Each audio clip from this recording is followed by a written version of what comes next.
I'm delighted to be here in New York. No, it's a real privilege to be here at King's. I've heard about you for many, many years, met many of your students, and loved some of your professors. So it's a real privilege for me to be here, and on this topic. In many ways, I thought, the topic can be put incredibly simply, and that's about all we need. But I imagine you wanted a little more than 2 minutes. My family and my friends know I've never liked my first name. I was named after Oswald Chambers, the Christian writer whose books I love, but I hated the name, teased with all sorts of associations. Some years ago, I was lecturing in London, and after it, a lady came up to me, and my wife was standing with me, and she said, "I gather you were named after my father. How do you like the name?" I said to her, "I admire your father, I read him often, appreciate him deeply, but to be perfectly honest, I don't like the name." She laughed. She said he hated it too. Now, I start there because his famous title says it all.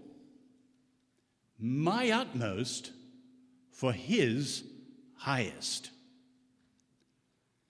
There is nothing higher than Christian ambition, rightly centered and rightly understood.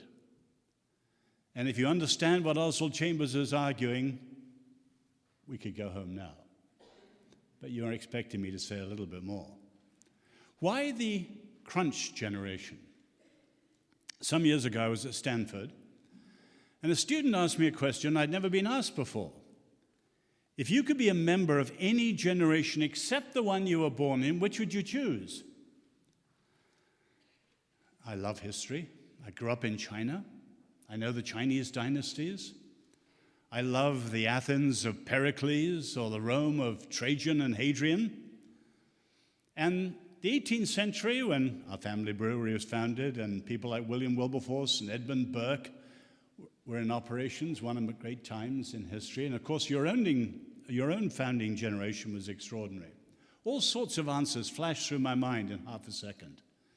But what I said is, I would like to be a member of your generation. Because your generation are described as the crunch generation, in the sense that in the global era, many of the grand issues of the world are now converging. Economic, technological, scientific, environmental, nuclear, many others. And they are creating a crunch of issues which will need to be answered in your lifetime. Many of us will have gone.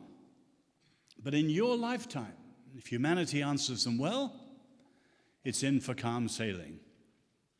If it answers them badly or doesn't answer them at all through neglect and drift, humanity will be in trouble.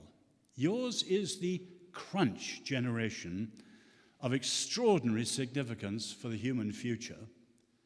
And this notion of Christian ambition at such a time is incredibly germane.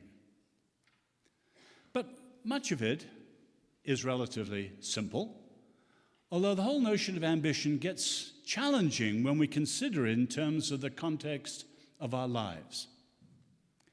The general understanding of ambition is set on the one hand within the context of a Christian understanding of purpose, and on the other hand within a Christian understanding of the desire. Let's start with purpose. We're in a cut flower civilization. There is no part of the world as purposeful as our Western world. But many people have cut off the roots of it. You wouldn't find it in the East. As any of you know who know Eastern philosophy or the Eastern society, the central picture is of a wheel. It goes round and round and round and goes nowhere. And the problem in the East isn't that you die, but you're reborn, and reincarnation, you go around, maybe Hindus say, 18,000 times.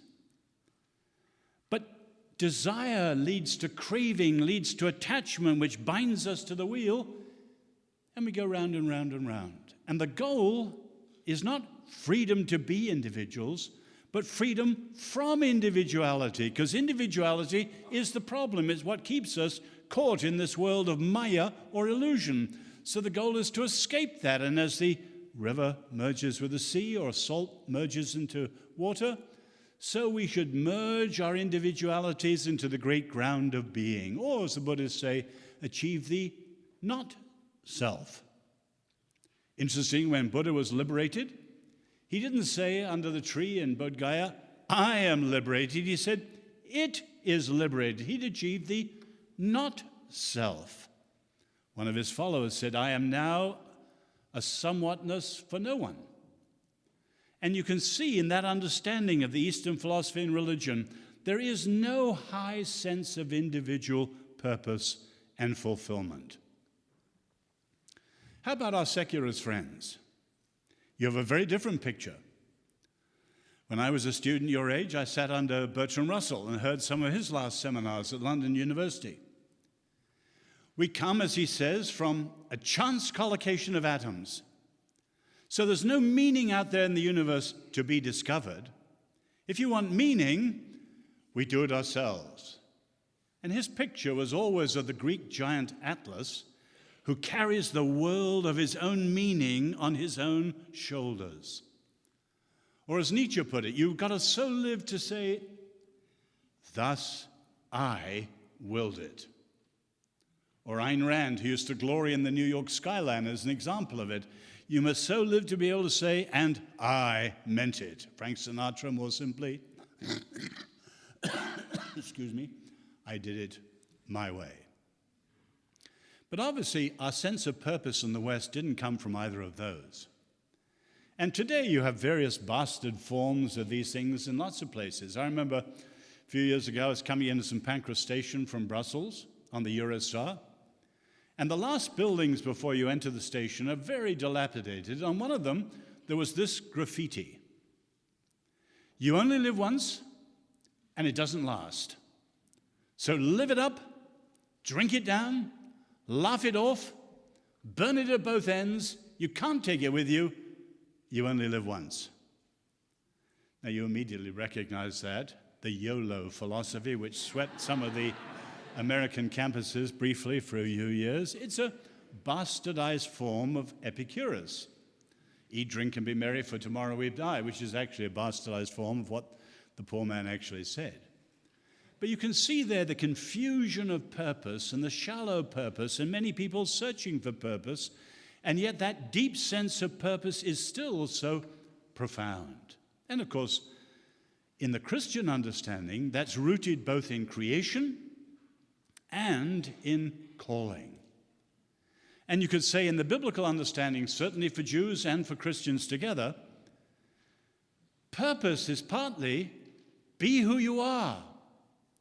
Because made in the image of God, each of us is unique. But that could be static, just be who you are. Because we rise to follow the call of God. Our Lord knows us, our gifts, our aspirations, our capacities, far better than we know ourselves, or anyone who loves us knows us. And as we rise to follow his call, we're in touch with parts of ourselves, and we go higher and deeper and richer than any other notion of calling. And there's no question that that biblical view of creation and calling has given the world the most profound sense of purpose it has ever seen. Now, as I said today, we're in a cut flower civilization. Cut flowers can be beautiful, but they don't last. And you can see that many people today in our world are searching for the grounds of things that have been taken for granted, such as human dignity, freedom, purpose, and so on, which have characterized our Western world. But today, for many of our fellow citizens, there is no foundations of those things. And yet the longing is still there. Dostoevsky, the secret of life is to live for something definite. Søren Kierkegaard, the brooding Dane, when he was your age at college, he says, I want to discover that reason for which I can live and die. And of course, That's the grounding of ambition. Because ambition is very simply defined as the desire or the determination to achieve something or to attain something. So it's at the very heart of a particular style of purpose. But of course, when we say that, we know ambition is ambivalent. And so we need not only to root a sense of ambition in a biblical understanding of creation and calling, but to root it in a biblical understanding of desire. Desire. The Bible is not like the East. Both for Hinduism and Buddhism, desire is the problem. It is desire that leads to the attachment of craving that binds us to the wheel and to dukkha and affliction and so on. But in the Scriptures, desire, rightly ordered, is good. God has given us desires, good desires, but they need to be ordered. And ambition, like all desires, needs two things to be well grounded. It needs the right end and objective and goal, and it needs the right means to that end. And without that, of course, ambition has got the bad reputation it often has through people who've only watched Shakespeare and so on. In other words, when ambition is directed to the wrong goals, it becomes selfish ambition, overweening ambition, hubris and pride, and so on. Or when the goals may be good, but they're pursued in ways that are wrong, ambition can become ruthless ambition. What Shakespeare calls vaulting ambition. People who, in pursuit of their goal, leap over other people and leap over principle and care nothing for the way they get to where they're aiming to go. But in a biblical understanding, if the goals are right and the means are right, the Lord's work in the Lord's way, as they used to put it, then ambition can be godly ambition. And you have in the New Testament examples of both of them. Paul says in 2 Corinthians, he makes it his ambition always to please God. That was actually my mother's motto, please him. But that was Paul's ambition, always to have that ambition to be pleasing to him. Or he says in Romans, elsewhere he says, I make it my ambition to preach the good news, not where it's been preached before.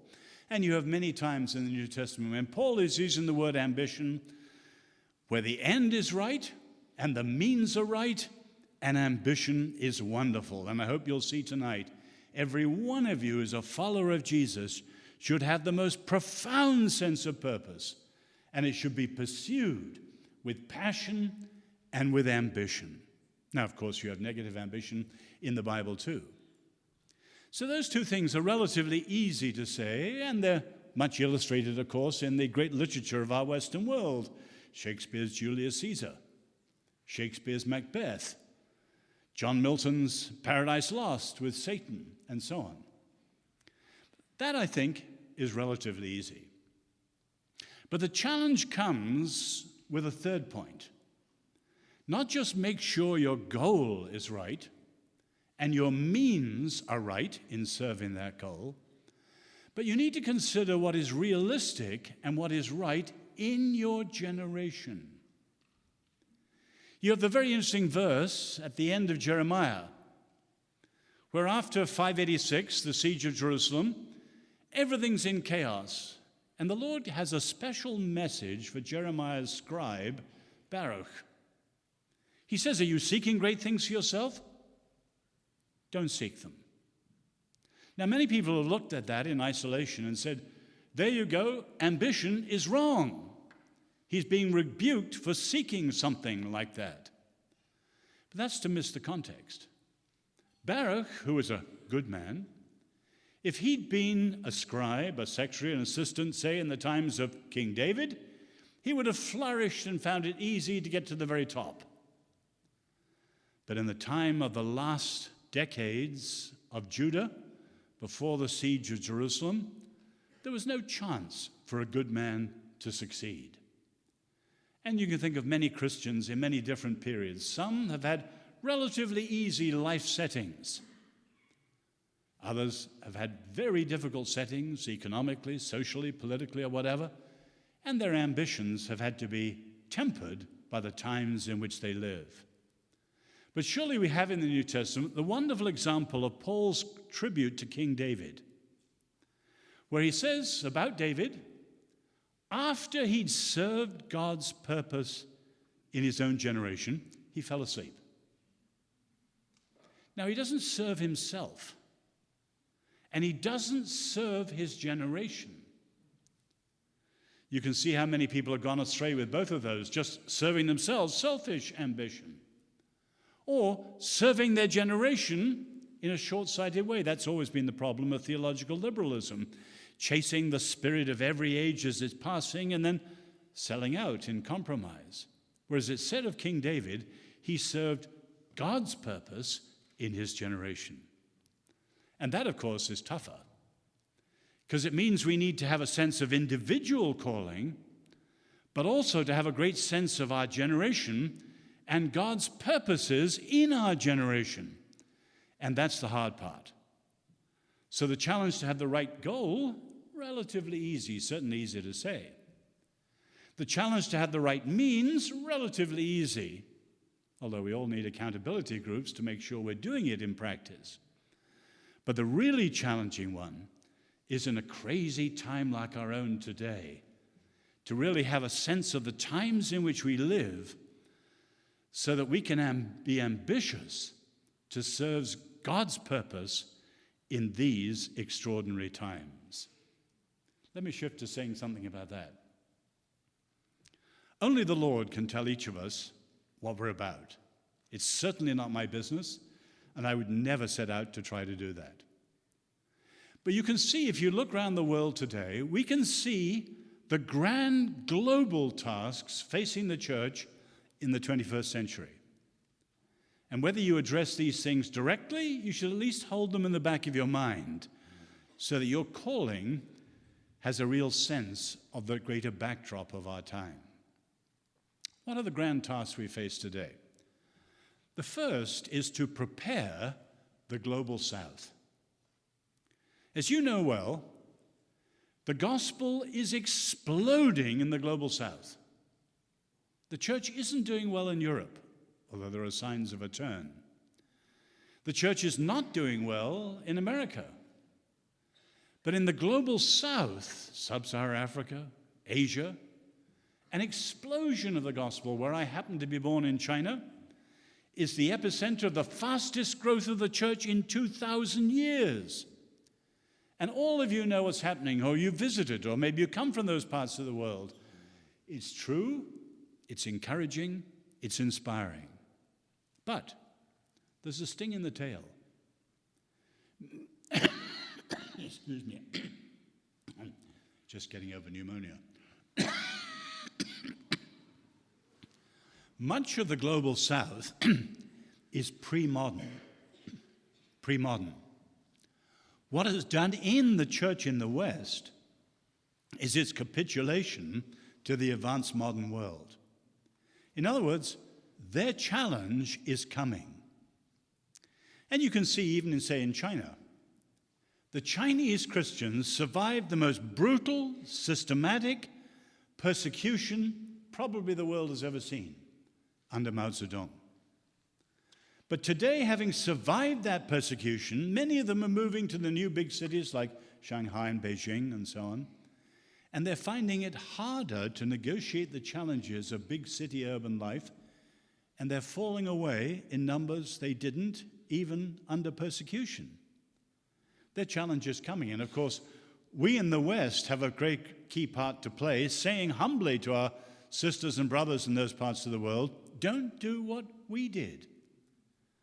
Because the irony of the West is we created the rise of the modern world, but we've been undermined by the very modern world that we helped to give rise to. And we need to say humbly to our sisters and brothers in those places, this is what we did wrong. Make sure you do better than we did. But the second grand task in this century is to win back our Western world. Now, I don't mean a political crusade. I don't mean a campaign of activism. If you think, we are the heirs of two earlier missions to the West. The first, of course, was the conversion of the Roman Empire. 3 centuries, a staggering achievement under the leadership of the Holy Spirit, that the faith of those whom the Romans dismissed as a bunch of Galilean misfits replaced the faith of mighty Rome itself. When the Western Empire fell, so also did much of the Western Church. And the Dark Ages were very dark. And the second mission to the West was the so-called conversion of the barbarian kingdoms. And I'm proud as an Irishman to say that was Ireland's greatest hour. Missionaries and little coracles fanned out from places like Bangor, and they went down through France and across Switzerland and down through Germany and into northern Italy. And you can follow the trail of Celtic crosses as they brought the gospel, they brought the scriptures, they brought literacy, they brought education, and they sowed the seeds that became later Christendom. And of course, we today in the 21st century church are the heirs, although living in the twilight years, of that second great mission to the West. But rather than that bogus idea that just as the sun goes around the world from east to west, so the gospel does, and our day is over, that's not biblical at all. And our challenge is to move out again into our Western world. Not that it's anything particularly special, but our Western world is our Jerusalem. So Korea or Kenya may be to us the uttermost parts of the earth, and we to them are the uttermost parts of the earth. But the West is our Jerusalem, and shame on us if we say it's all over and give up, rather than moving out once again, as they did in the first mission to the West and the second mission to the West, and bringing our Western world back to the good news of Jesus, person by person and sphere by sphere, all over again. But the third grand global task is to contribute to the human future. If you were to have time to look at the issues created by the crunch generation that I mentioned at the beginning, you can see that these grand global questions are titanic. And many of the philosophies and religions of the world don't pretend to have an answer. Many of them don't even have an interest in giving an answer. Now, we say the Christian faith is the answer. But we mustn't just say it. We must get to those places where the real questions are being discussed and debated. And we must articulate a Christian response to many of those. And we must together live a Christian response, so that at a time that's extraordinary for humanity itself, followers of Jesus will be in the thick of the deepest questions. So think of that as the backdrop of your life. And I'm not saying any one of us takes on those issues, but they should be the backdrop of the things we're thinking as we think of our individual callings. But let me say, secondly, something about the challenges of your generation. And an awful lot written about this. And let me pick 2 things that aren't much commented on that I think are very important. One of them is the very notion of generationalism. In the past, generation is rooted in the word generate, from the Latin word generare, which means to produce life. A generation was a matter, the Bible calls it, he begat, he begat, he begat, and so on. Simple word. But it was biological, not cultural. But in the 18th century, with the whole sense that human progress was in the hands of human beings, the notion of generation started to be more and more cultural and less biological. And then in the 20th century, you had the idea that generations were those shaped by certain cultural experiences that are formative in their time, World War I, World War II, the Depression, or 60s, or whatever it was. And that's the idea you see today, and the generations have got narrower and narrower and narrower, and they're used now in a very distinctive way. Some people now identify themselves as generations. I'm a child of the 60s, he's a boomer, she's a millennial, and so on. Or there's a new relativism come in. Oh, it's a generational thing, you wouldn't understand. or it's a way of cutting ourselves off from the solidarity of responsibility. What's the future ever done for us? What does the past have to say to us? And just as you have in the Old Testament the folly of the Israelites saying, I am and who but I, generations now almost say, we are and who but we, as if we're all separate from each other rather than being the pulse beats of humanity. Now you look at the way this new view of generations being used, it's a profound form of relativism and a way of undercutting authority and all sorts of negative things, yet it's hardly ever discussed, and it's hardly ever set off against a biblical view of generations. Jesus is the same yesterday, today, and forever. Even the great Nebuchadnezzar, when he was humbled, had to realize that the kingdom of the Lord is from generation to generation to generation.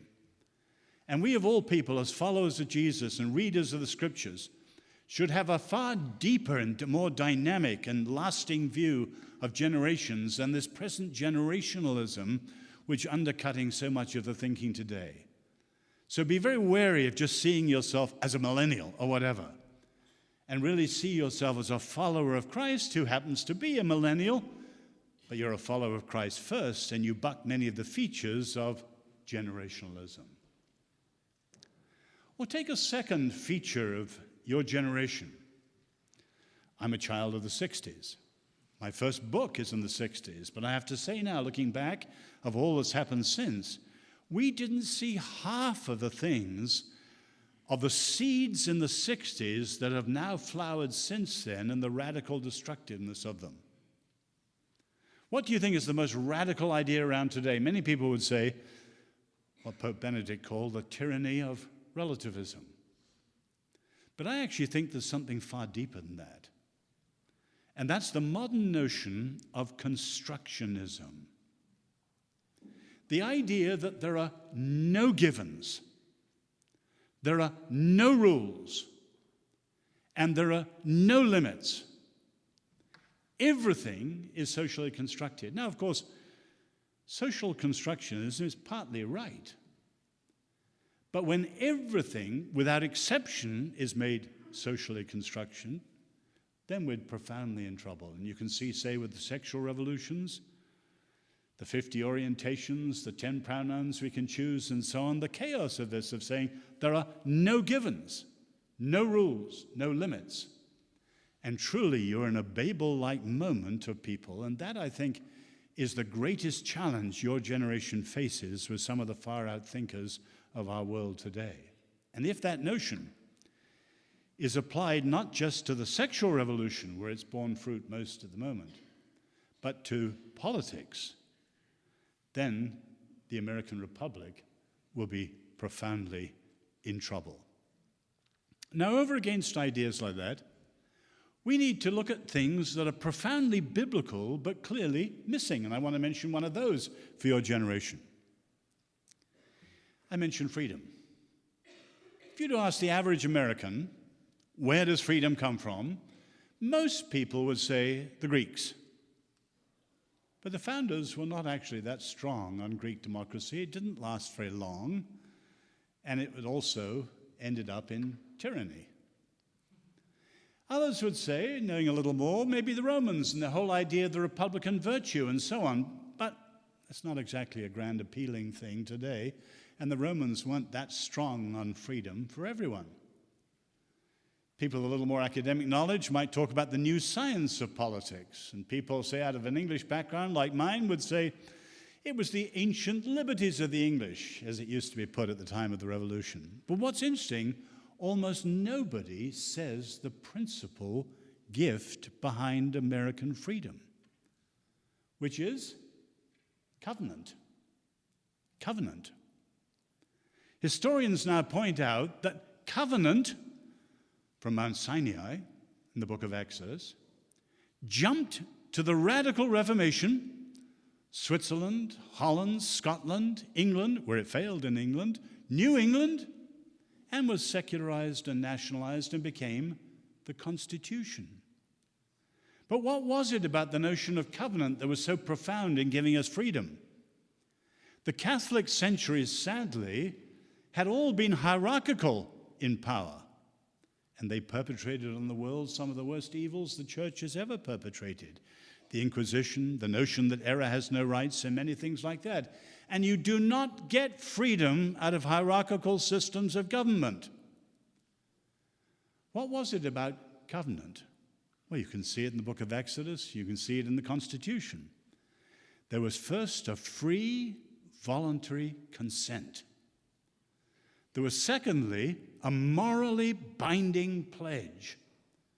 And thirdly, there was a reciprocal sense of responsibility of all for all. Put those three together, and you had a new understanding of freedom. And it was covenantalism which restored republicanism after centuries of monarchies. It was covenantalism which restored the link between faith and freedom after the centuries of faith and repression. And I'm also, thank God, it was covenantalism in its English-speaking form which gave rise to one of the strongest movements of philo-Semitism. Sadly, Martin Luther let it stand rather badly there with his diatribes against the Jews, but it was Oliver Cromwell who reintroduced the Jews to Britain and the English-speaking world. And it was the 19th century evangelicals who fought for Herzl and the restoration of Jews to their homeland, Wilberforce, Lord Shaftesbury, and many of those.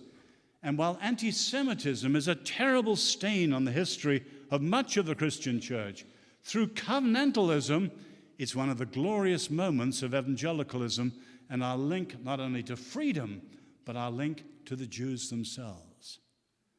So I would urge you to look at your generation and see the things which are weaknesses in your generation that people aren't talking about. And then to look at the things that are missing in your generation that need to be rediscovered if we're really to play our part vigorously. But then, of course, it all comes back again to calling, and each of us individually. What's your ambition? Well, the reformers are so helpful here. Calling, first of all, is the primary call, and we've got to keep the primary primary. What do they mean by that? The primary call is the call by the Lord, to the Lord, for the Lord. Follow me. Two words that changed the world. It meant, first, they were called to know and trust and follow Jesus and his Father. The heart of everything, relationship. Not religion, not doctrine. Yes, we have a faith. Yes, we believe many important beliefs. But at the heart of it all, relationship. We're called to him. But secondly, we're called to live his way. Far too many have reduced the Christian faith to the following 10 doctrines you must subscribe to, and a check off. Not at all. None of that in the Gospels. But they were called to live his way, forgiving without limit, loving even their enemies. And you could go on. The way of Jesus is the most radical way. And when Christians are called individually and then live his way together, a culture is simply a way of life lived in common. And the Christian way of Jesus becomes a Christian culture and then changes even civilization. But of course, the third part in the Gospels, to know him, to live his way, and to share the faith with others the way we know him, the Great Commission. And we must always keep those primary. And again, I say with sadness, your generation has dropped some of those, particularly the third one. Evangelism today, it's embarrassing for many people. Much easier to pursue social justice. You can't in the New Testament divide those. Yes, a passion for justice, human dignity, freedom, and so on, but also a passion to share the good news which liberates the poor and the captive. And your generation needs to go back to recovering the fullness of all that our Lord called us to in that primary calling. But then we've got to root our ambition in what the reformers call the secondary calling. In other words, what each of us does in response to God's call. And how did they understand that? Maybe not quite so clear in the Gospels. But the Reformers took parables like the parable of the towns and talents in Matthew and Luke, and they understood it in an entrepreneurial way. The Master, the Lord, has given us certain things, and our challenge is to multiply them, maximize them, trade on them until we see him again. Now, what are the things? What are the talents? What are the pounds? They're not spiritual things only. No, that's too pietistic. The Reformers understood them with at least three components, and I hope each of you thinks through each of these in your life here and now. The first is your giftedness. By that I mean the gifts God gave you that you were born with. We're all good at some things, and we're not good at other things. What are the gifts God has given you? Leadership gifts? Good with your mind, your mouth, organizing, leadership, administration, hospitality, who knows? We can think of all sorts of things. What are the things that are really you? Now, in most of history, people have just had to do jobs that put bread on the table, and often what their fathers and mothers did and their grandfathers and grandmothers did, they had no choice. In a prosperous society like America, we have choice, certainly middle class and higher.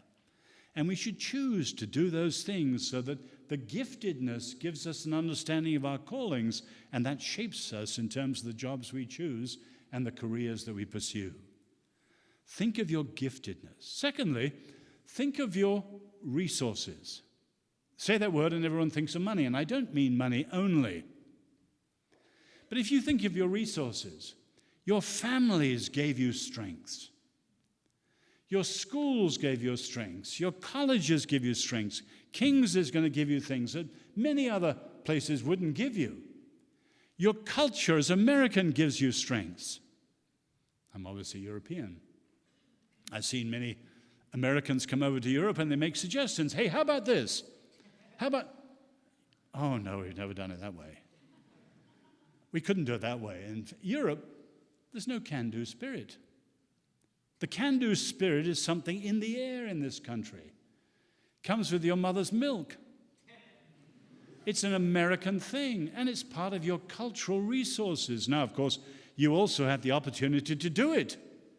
Startups in 100 ways and so on, which say a sister in Zambia or a brother in Bangladesh wouldn't have half the chances you have. And so think not only of your individual giftedness, but think of the cultural resources, including money, and put them all together. And then thirdly, think of the spheres or circles of influence that you touch. You have links to your family, your neighbors, your colleagues, your fellow students, and that goes on. And we all have that. Now think of that as talents and pounds. The master gives out 1, 2, 5, 10. And in both versions of the parable, the master leaves. There are no instructions. There is no supervision. There is no micromanagement. And they are praised or blamed by what they've done in his absence. So don't sit around waiting for it, a vision. And you're not going to do anything until you've seen something like Paul's vision of the man from Macedonia. You may be sitting a long time and you'll be doing nothing. The only man in the parable who's blamed is the man who does nothing and hides his talent in the ground. But think of your giftedness. Think of your resources. Think of your circles of influence. And then say, Lord, with these, how can I multiply them, maximize them 100-fold to your glory and my neighbor's need in this extraordinary time in which we are living today? Many people say that William Wilberforce, his personal mission statement was the most daring ever written. And you remember his story. As he says, up to the age of 26, he'd lived his life with himself as his all-consuming obsession. Gambling, whoring, clubbing, you name it. And then he comes to faith. And immediately his first reaction is, I must become a minister. Fortunately, a minister says to him, don't. Stay where you are and ask God what he wants you to do where you are. And 2 years later, he writes down that personal mission statement. God Almighty has set before me two great objects, the suppression of the slave trade and the reformation of manners. And 47 years later, he had done both. Now, that's extraordinary. One of my prized possessions, and you come to our home, I'll show it to you. I have a copy of Wilberforce's book, beautiful leather-bound book, big bestseller in the 18th century, early 19th century. But in the front of the book is the letter that Wilberforce wrote to a young couple, your age.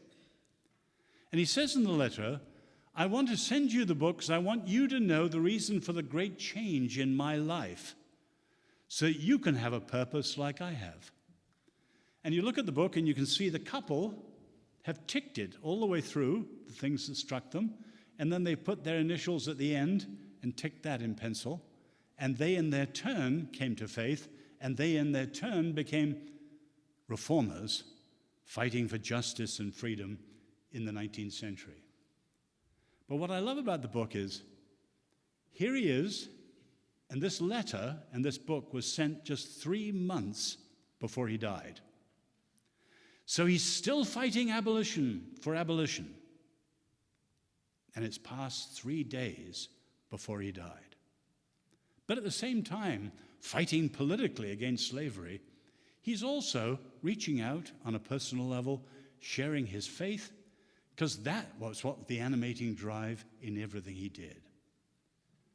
And that, I hope, is what each one of you will find. Ambition, yes, so long as the goal is right and the goal is high enough. So long as the means are right and they're not just doing anything it takes to succeed in what you're after. The goal and the means. But you need to set your sense of ambition in the context of this extraordinary time in which we're living today, so that by God's grace, you will approach my namesake's great title, your utmost for his highest. Do that, and it may be said of you that, like the great King David, he served God's purpose in his generation. What a tribute, what a challenge, what a time. May God be with you. Thank you.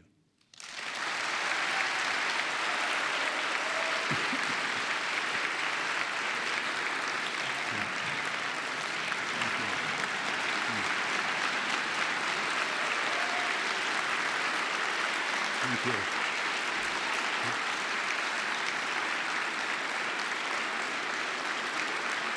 Thank you very much. Good. Thank you. Thank you so much, Dr. Guinness. Can we just have one more round of applause for Dr. Guinness, please?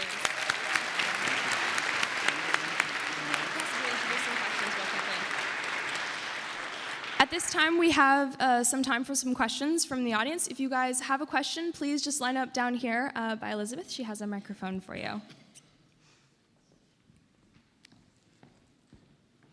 I was told there wouldn't be a silence at King's.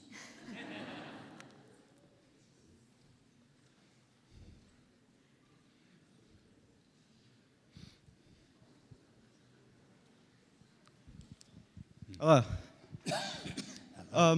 it was a great talk, honestly. I really appreciate the light you shared on ambition.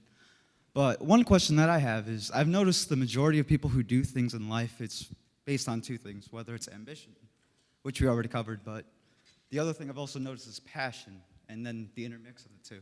So what do you think is the relationship between ambition and passion in our works in life? Well, our passions are our emotions.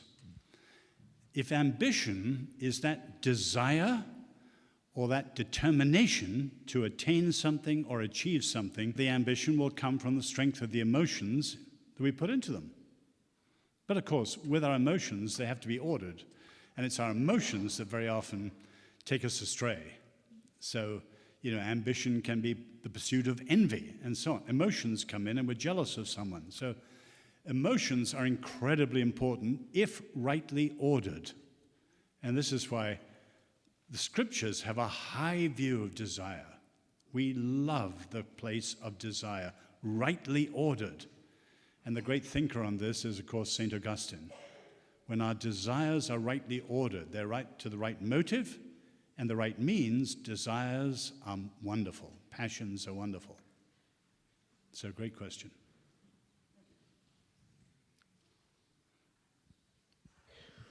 Hi, thanks for taking time to speak with us here today. I think we all really enjoyed it.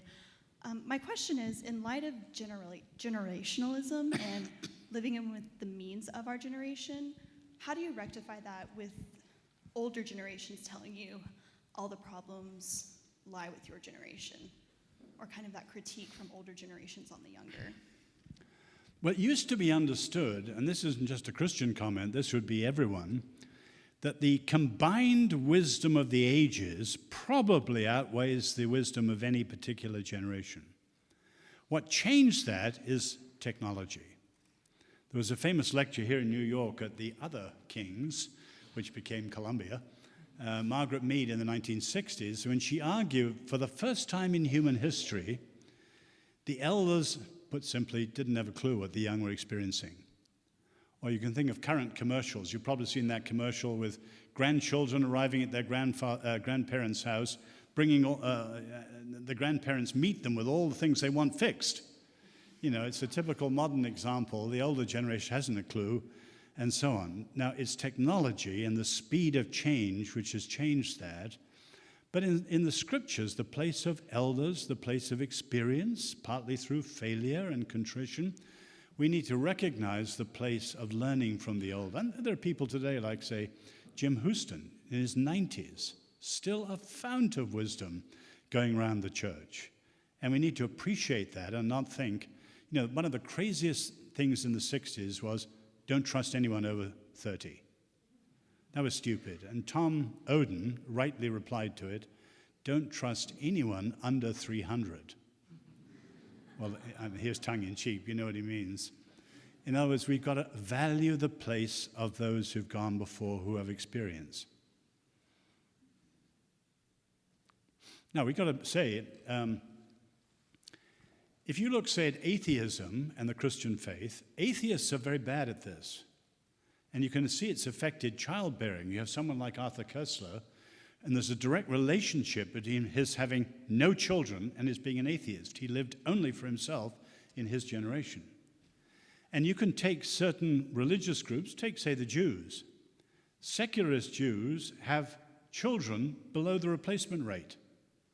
Liberal Jews have a higher rate. The Orthodox Jews have a very high rate.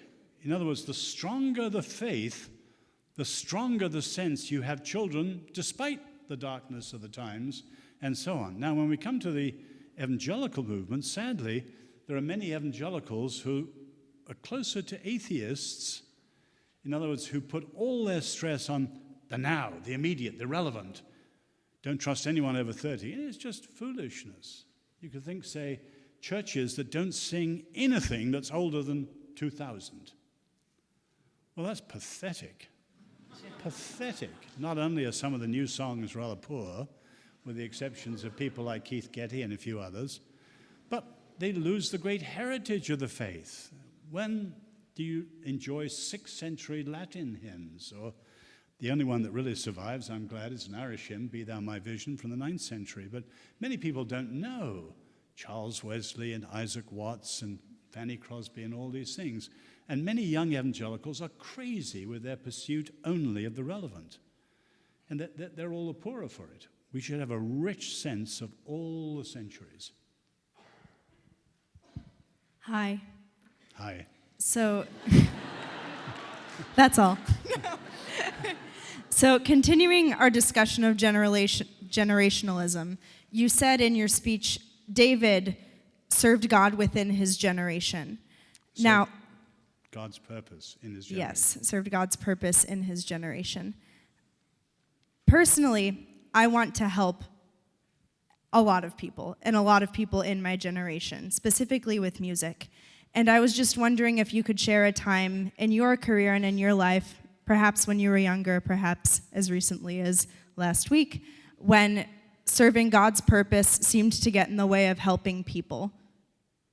Really just the difference between helping your generation and serving God. Was there ever a time where you had to discern what that was, when it seemed like the people were really calling for you to do one thing and God was calling for you to do something completely different? There are always things that stop us seeing, say, our neighbor in need. That's the whole point of the Good Samaritan. You know, the Jews, the heroes, quote, walked by on the other side. They were the skunks, it turned out, and the skunk, the Samaritan, was the one who noticed the neighbor in need. And you have that challenge actually in the scriptures, but obviously today, it's multiplied infinitely. So you take, say, even in the 19th century, Charles Dickens recognized this. He calls it the rise of telescopic philanthropy.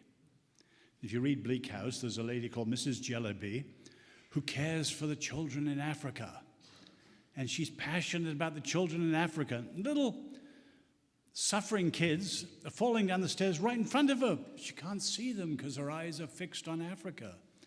And of course, the whole biblical notion of neighbor is the person right next to you in need. And there are all sorts of modern things, the CNNing, as it's called, of philanthropy.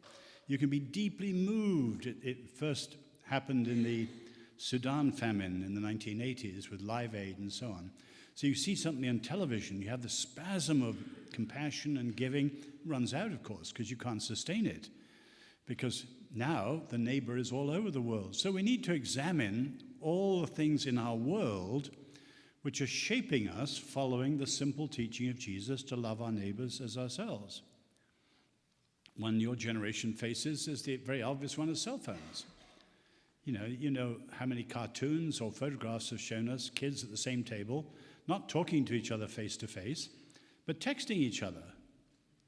Now, of course, at the heart of the gospel is the incarnation. To reach us, God became one of us, a human being. That is the clearest, fullest disclosure of God there is. Jesus, God become man. Nothing deeper than that. So all our technology, all this multi-site stuff, if we ever lack the face-to-face, the incarnational, we're lost. Or put another way, I'll be a little ruder. Studies show scientifically we can deal with people face-to-face up to a crowd of, say, 200. After that, it gets difficult. Here's the point, of course. We've had many churches in the past. Spurgeon had 15,000 people. That's not new.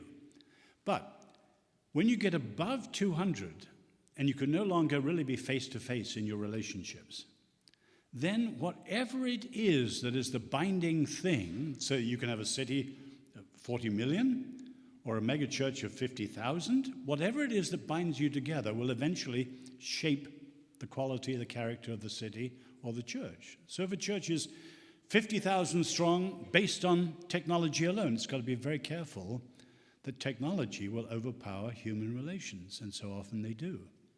You see what I'm saying? I'm not saying you can't grow higher than 200. I'm saying whatever it is that allows you to grow higher than 200, you have to make very carefully so it doesn't become an idol that shapes all your relationships in damaging ways. So we need to be astute at looking at our world, technology, all sorts of things, and saying, where does it challenge us to ignore the simple challenge of, say, loving your neighbor as yourself? I trust serving God's purpose will never stop you helping people.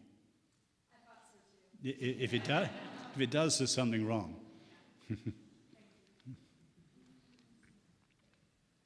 Hello, thank you so much for speaking to us. My name is Hope Lewis, and I have a question of what is the greatest habit that we can start to cultivate, a practice that we can cultivate in our daily lives that would help us for the rest of our lifetime? It would be impossible to pick one. In other words, habits, and you rightly put the stress on that word, are second nature. The things we're not good at by virtue of our first nature. We need to learn certain virtues, which we don't have naturally, and we learn them, and they become part of a habit of the heart. They become character. But that will depend on what we each lack, or what our community lacks, and so on. I mean, there's a lot of America today that lacks honesty in politics and so on. So you can't take one. You've got to look at yourself, look at your culture, and ask the Lord, of all the biblical fruits, say, of the Spirit, what is it that I most miss and needs to add? But rarely one.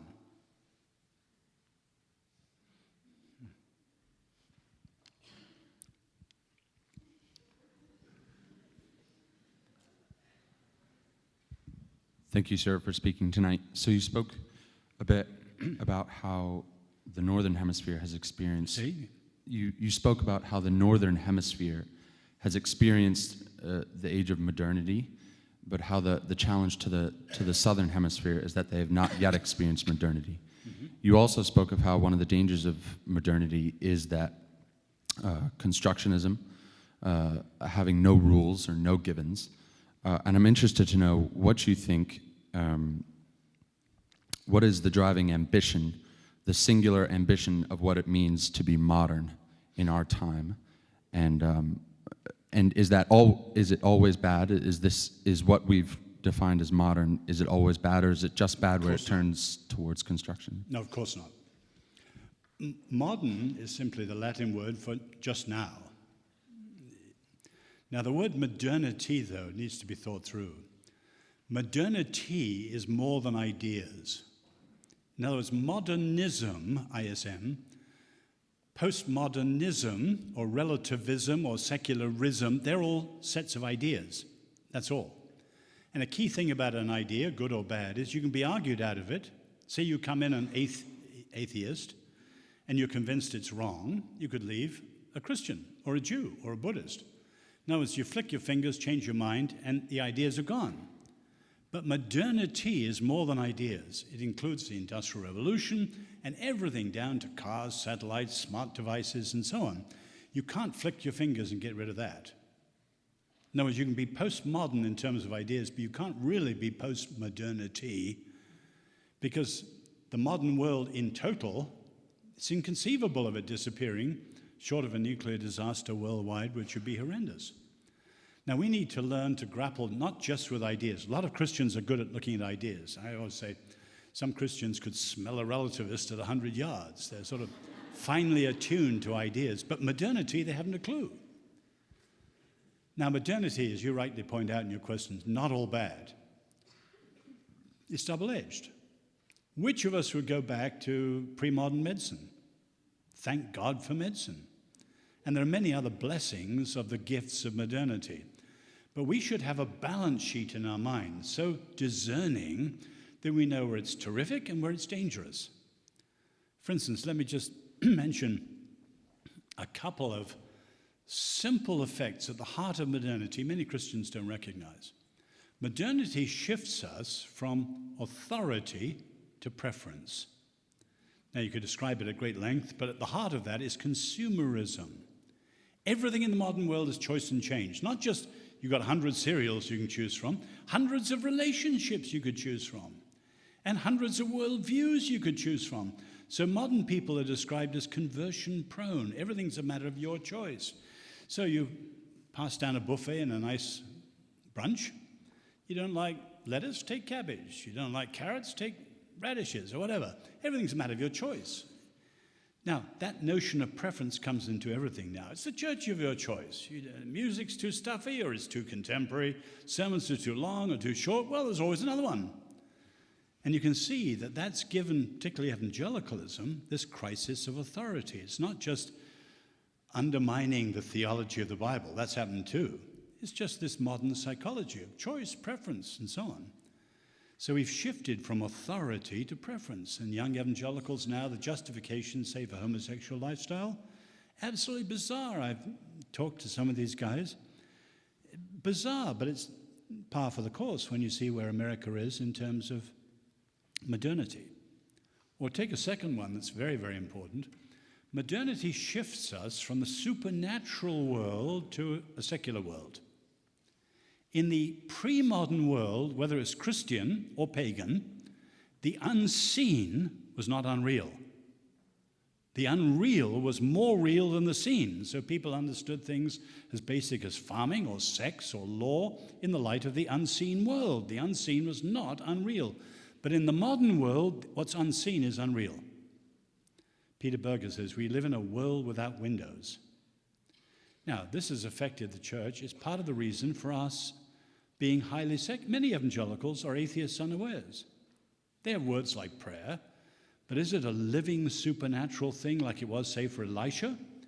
Remember, Elisha says, Lord, open the young man's eyes, and he sees. Many evangelicals are like the young man. They couldn't see the chariots and horses of fire. Read the Gospels. Our Lord discerns in the power of the Spirit. He heals in the power of the Spirit. He delivers evil spirits in the power of the Spirit. It's natural. And you can see that right down to the 5th century in St. Augustine. And then for various reasons, it starts to fade, and modernity has sort of capped it by saying the unseen is unreal. So many young evangelicals are frankly operational atheists. In other words, modernity we've got to look at much more. More than ideas, it's certainly not all bad. Much of it's good, and thank God for it.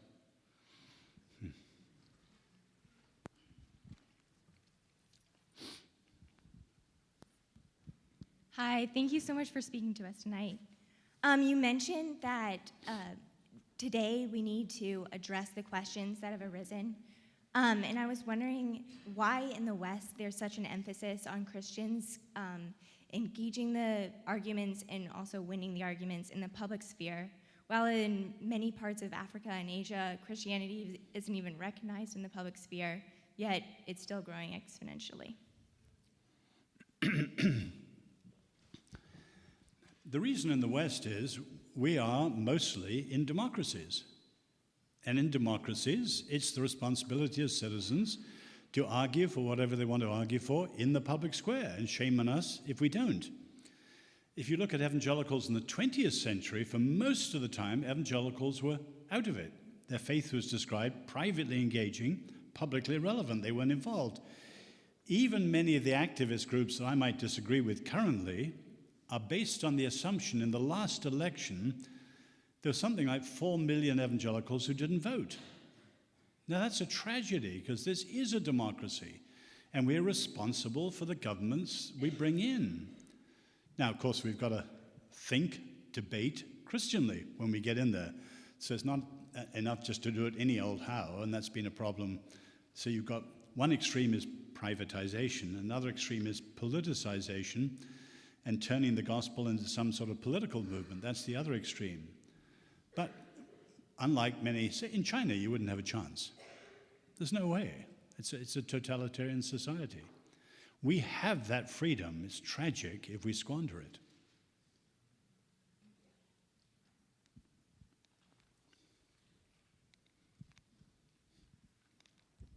Thank you so much for being here this evening. My question is in relation to Wilberforce, who you mentioned, and his ambitious life goal.